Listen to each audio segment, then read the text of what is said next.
Excellences, Mesdames et Messieurs, la Suisse tire sa force notamment de la constance qui contribue à garantir la stabilité politique. La constance n'est pas source d'immobilisme, elle est au contraire le fondement de ce progrès.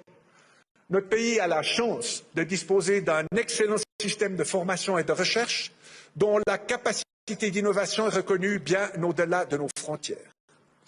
Dotée au surplus d'une économie ouverte tournée vers l'exportation, la Suisse fait partie intégrante de l'économie mondiale. Et le Conseil fédéral s'engage avec vigueur pour que notre pays puisse continuer de participer avec succès à la vitalité de cette économie. L'une de nos priorités en ce moment est de pouvoir stabiliser et développer nos relations avec nos partenaires les plus fidèles et les plus significatifs. Et la Suisse souhaite par ailleurs poursuivre la diversification de ses relations internationales, notamment dans les domaines commerciaux et scientifiques. Même durant la période actuelle, encline au protectionnisme, nous croyons au succès du libre-échange et nous voulons développer notre réseau d'accords en la matière.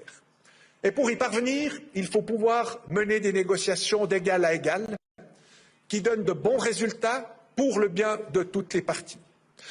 Des accords de ce type, réciproquement avantageux, ne tombent pas du ciel. Mais nous avons la capacité de les construire pas à pas. Pour ce faire, les contacts personnels et la volonté de dialogue sont indispensables. Nous en disposons. Le Forum économique mondial concourt à ce dialogue depuis toujours et je le remercie de nous offrir encore cette année en Suisse, de surcroît, cette extraordinaire plateforme internationale d'échange. La Suisse est au diapason. En tant que pays neutre, elle est en mesure et désireuse d'assumer ses responsabilités en faveur d'un ordre international fondé sur des règles, sur les droits de l'homme et la liberté du commerce. Ces valeurs nous caractérisent depuis toujours. Cette année, la Suisse assume une tâche particulièrement exigeante en présidant l'Organisation pour la sécurité et la coopération en Europe. Mais la force diplomatique de notre pays réside également dans sa pratique reconnue des bons offices, à laquelle la Genève internationale offre une scène à la mesure des enjeux en présence. Il faut savoir la Suisse toujours disponible à cet égard. Excellences, Mesdames et Messieurs, nos différentes positions nous offrent des perspectives imprenables sur l'évolution de notre monde et sur les dangers qui le guettent. Elles nous offrent aussi la hauteur de vue et les liens nécessaires pour que ces changements puissent être abordés avec les moyens adéquats et de façon concertée.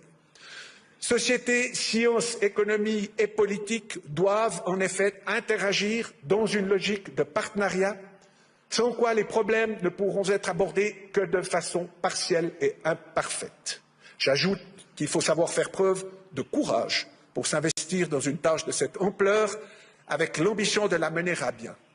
Le courage d'innover, le courage de rester fidèle à ses valeurs, le courage de demander assistance ou conseil si nécessaire, le courage enfin de s'engager dans la durée comme le fait le vigneron face au rythme lent et implacable de la nature.